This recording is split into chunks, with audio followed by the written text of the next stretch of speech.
हातावर काळ्या फिती बांधत परिवहन विभागातील कामगारांकडून निषेध आंदोलन करण्यात आले। तर महाराष्ट्र कर्मचारी युनियन तर्फे परिवहन विभागातील रोजंदारी आणि ठोक मानधनावरील कामगारांना कायम करणे, कामगारांची पगारवाढ करणे तसेच कामगारांना आरोग्य सुविधा देणे या प्रमुख मागण्यांसाठी आंदोलन पुकारण्यात आले। परिवहन विभागातील कामगारांनी हातावर काळ्या फिती बांधत नवी मुंबई मनपा प्रशासनाचा निषेध व्यक्त केला। यावेळी तुर्भे आगारात जोरदार घोषणाबाजी देखील करत मागण्या मान्य न केल्यास काम बंद आंदोलन करण्याचा इशारा देखील देण्यात आला। आज पहाटे 5 वाजल्यापासून कामगारांनी स्वतःहून काळ्या फिती बांधून या प्रशासनाचा निषेध केलेला आहे। 15 दिवसापूर्वीच आम्ही प्रशासनाला एक निवेदन दिलेलं आम्ही की आपण जर आमच्या मागण्या मान्य केल्या नाहीत तर सर्वप्रथम आम्ही 1 दिवसीय काळ्या फित्या लावून प्रशासनाला निषेध करू, काम करू काळ्या फित्या लावून। त्यानंतर जरी तुम्ही आमच्या मागण्या ऐकल्या तरी 1 महिन्याभरात आम्ही काम बंद आंदोलन करणार। जर प्रशासन आमच्या कर्मचाऱ्यांचा विचार करत नसेल तर प्रशासनाच्या विरोधात आम्हाला काम बंद आंदोलन यावेळेला करावंच लागणार आहे। आम्ही फक्त आमच्या निव्वळ मागण्या होत्या की ज्या वेळेला आता या कामगारांना तुटपुंच्या पगारामध्ये काम करावं लागतं, यांची पगारवाढ व्हावी म्हणून आम्ही त्यांना सांगितलं। 2010 ला परिवहन समितीचा ठराव होता, महासभेचा ठराव आहे आणि की यांचा 2010च्या वेतनश्री प्रमाणे यांना पगार द्यावा, पण त्या प्रशासनाने तो भाषणामध्ये गुंडाळलेला आहे। त्या ठरावाला असा कचऱ्याच्या डब्यात टाकून दिलाय।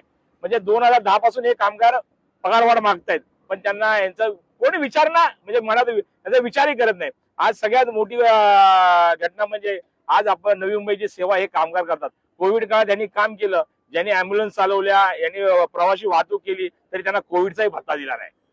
आज या महिला कंडक्टर आहेत, महिला वाहक चालक आहेत, त्यांना हे सुविधापासून लाभ, त्यांना गरोदरपणाची रजाही मिळत नाही। म्हणजे आज आपण ते महिला सक्षमीकरण म्हणतो, पण त्या महिलांवर किती अन्याय होतो, त्या महिलांनी घर कसं चालवायचं, म्हणजे या बऱ्याच विषय आज यांना कायम करणं गरजेचं आहे। इतर महापालिकेत ठोक मानधन कर्मचारी कायम व्हायला लागले, कंत्राट कर्मचारी कायम व्हायला लागले, मग ह्या महापालिकेत का, महापालिकेमध्ये हा दुजाभाव का? आज हे जे नवी यांच्या जीवावरती परिवहन सेवा चालते।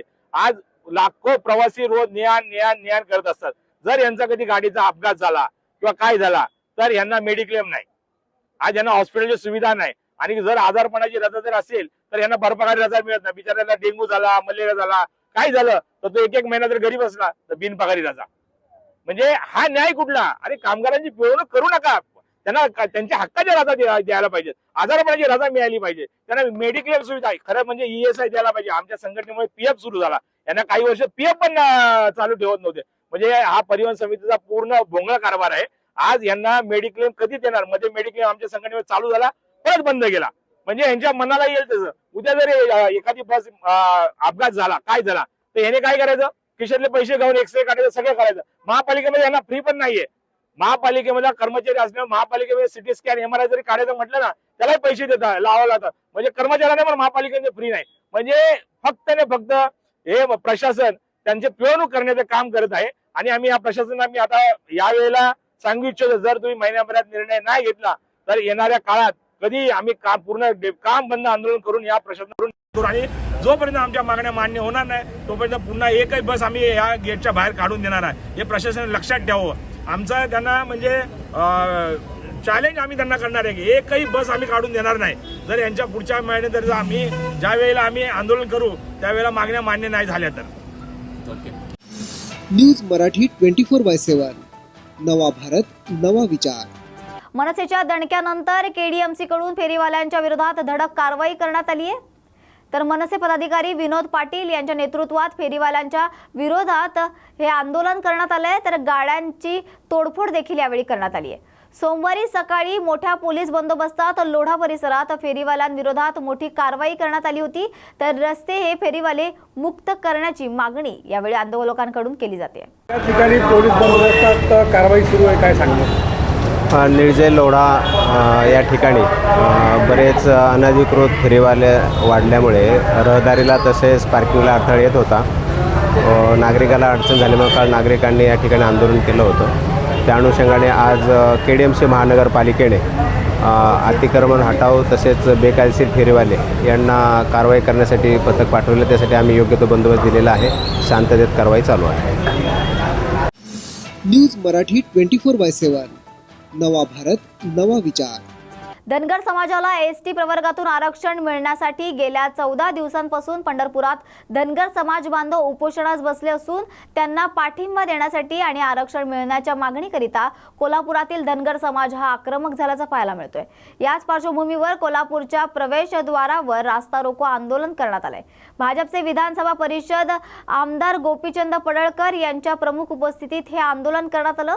यासोबतच जिल्ह्यातील धनगर समाजाचे नेते बबनराव रानगे, अशोक कोळेकर यांच्यासह मोठ्या संख्येने धनगर बांधव उपस्थित होते. जमातीची आरक्षण अंमलबजावणीची मागणी आहे आणि गेल्या काही वर्षांपासून हा संघर्ष सुरू आहे.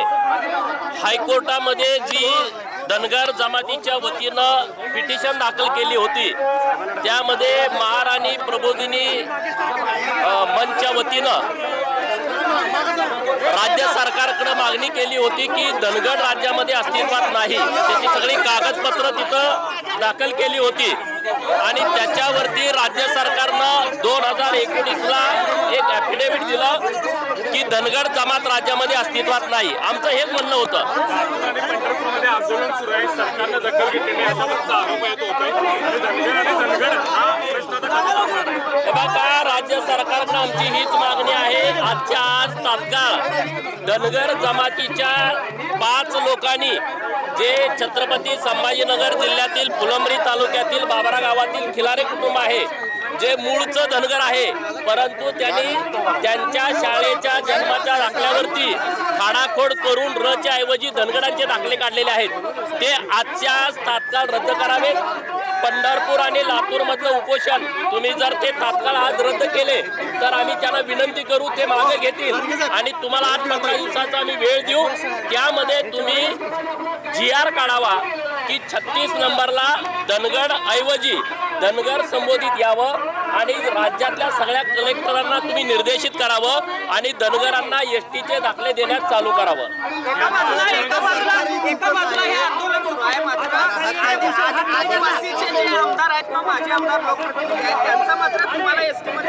हे बघा, हा विषय व्यवस्थितपणे समजून घेतला पाहिजे. आदिवासी जमातीच्या लोकांना भीती वाटते की धनगर जमात ही महाराष्ट्रामध्ये संख्येनं मोठी आहे आणि हे जर आदिवासीमध्ये आले तर आमच्या आरक्षणाला धक्का लागेल. परंतु मागच्या 1.5 महिन्यापूर्वी पंजाब सरकारच्या विरोधामध्ये एक सुप्रीम कोर्टामध्ये निर्णय झाला.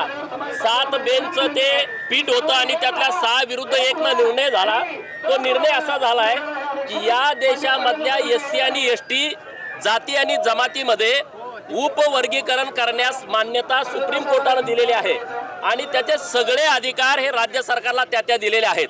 आणि म्हणून आदिवासी जमातीला माझी हात जोडून विनंती आहे, आदिवासी जमातीचं जे 7% मूळ आरक्षण आहे त्या आरक्षणाला, ते राजकीय असेल, ते शैक्षणिक असेल, ते नोकरीतलं असेल, केंद्राचं आणि राज्याचं बजेट असेल, त्या 7% आरक्षणाला धक्का लागावा असं महाराष्ट्रातल्या धनगर जमातीचं अजिबात म्हणणं नाही. धनगर जमातीचं अतिक्रमण करणं किंवा घुसखोरी करणं हा स्वभाव नाही आहे. त्यांचं 7% आरक्षण राज्य सरकारनं STA म्हणून त्याला ब्रॅकेट करावं, ते वेगळा प्रवर्ग करावा आणि धनगर जमात ही आता भटक्या विमुक्तामध्ये आहे, NT क म्हणून आहे. आमचं 3.5% आरक्षण वेगळं आहे NT क मध्ये, तर ते 3.5% आरक्षण ST ब म्हणून तुम्ही वेगळं करावं. त्यांचं राजकीय, सामाजिक, शैक्षणिक आरक्षण वेगळं राहील, आमचं वेगळं राहील. त्यामुळं आदिवासी जमातीच्या आरक्षणाला कुठलाही धक्का लागत नाही. तरी सुद्धा आदिवासी जमातीचे आमदार वारंवार सरकारला धमकी देत आहेत की आम्ही मुंबईला जाणारं पाणी बंद करू, आम्ही रेल्वेचे रूळ उकडून टाकू, आम्ही रास्ता रोको करू. आणि म्हणून आज महाराष्ट्रातल्या सगळ्या धनगर जमातीनं रस्त्यावर येण्याचं ठरवलं की आदिवासी जमातीच्या आरक्षणाला धक्का लागत नसताना सुद्धा हे धनगर जमातीच्या आरक्षणाला विरोध करतायत. त्याच्या विरोधामध्ये आज आम्ही सगळे रस्त्यावरती उतरलोय.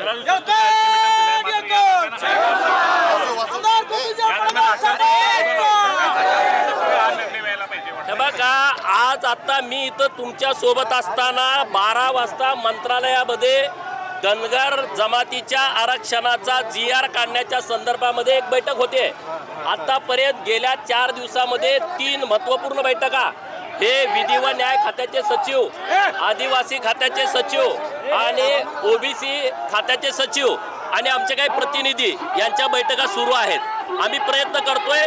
सरकारनं सकारात्मक भूमिका घेतली आहे, पण सरकारला माझा इशारा आहे की आता तुम्ही तात्काळ या एसटी आरक्षणाची अंमलबजावणी करा. आता कुठलाही अडचण या विषयामध्ये राहिली असं मला वाटत नाही. बघा, सरकार माझं आहे म्हणजे मी कोण आहे? मी एक साधा आमदार आहे आणि आमचा विषय खूप मोठा आहे.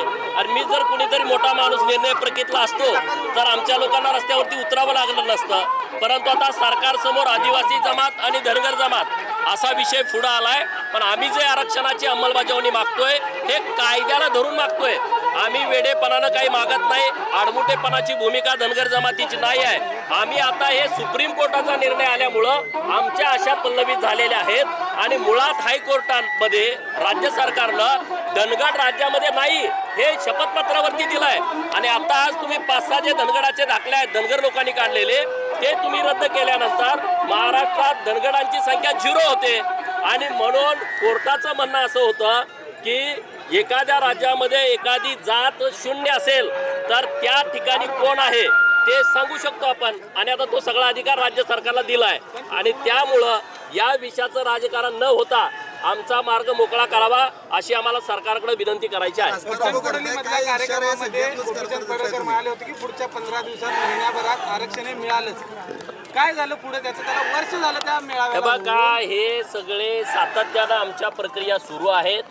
16 फेब्रुवारीला हायकोर्टामधला आमचा निकाल आला. आम्ही प्रयत्न करत होतो सगळ्या बाजूनं. हायकोर्टामध्ये आमची केस सुरू होती. सरकारनं 3 ॲफिडेव्हिट धनगर जमातीच्या बाजूनं दिले होते. धनगर राज्यामध्ये अस्तित्वात नाहीत हे दिले होते. हायकोर्टाच्या ही सगळी परिस्थिती आम्ही लक्षात आणून दिली. परंतु शेवटच्या 2 तारखांमध्ये जे आमचे धनगर लोक आहेत, खिलारे कुटुंब, त्यांनी धनगराचे दाखले काढलेले आदिवासी जमातीच्या लोकांनी तिथं सादर केले. कोर्टाचं म्हणणं असं आलं की तुमचं म्हणणं आहे की 0 धनगर या राज्यामध्ये आहे आणि हे आदिवासी जमातीचे 6 दाखले आमच्या समोर आले. न्यूज मराठी 24/7 नवा भारत नवा विचार.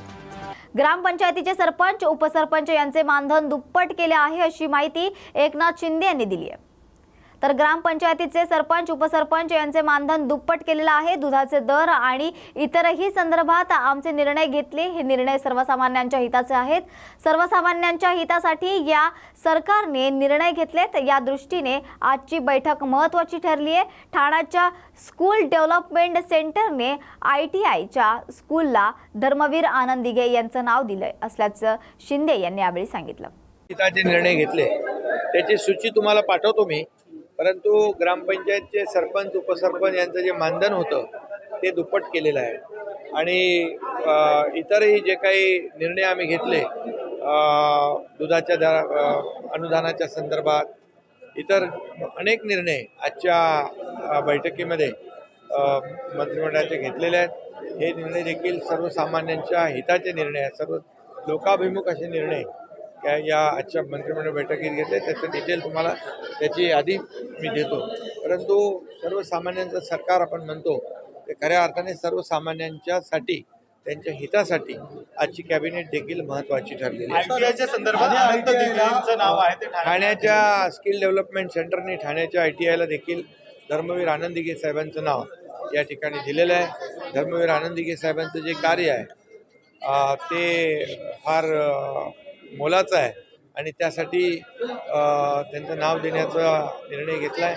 त्याचबरोबर आपल्या पुणे एअरपोर्टला संत तुकाराम महाराजांचं नाव दिलेलं आहे. असे अनेक प्रकल्प, अनेक आज ज्या प्रकल्पांना चालना देण्याचं काम केलेलं आहे आणि अनेक निर्णय सर्वसामान्यांच्या हितासाठी आम्ही मेटेंचं नाव तुम्ही विनायक मेटे तुमचे जुने सहकारी होते, मराठा आंदोलनात सुद्धा तुमच्या सोबत होते, त्यांचा सन्मान राखला जातोय अशा प्रकारे. न्यूज मराठी 24/7 नवा भारत नवा विचार.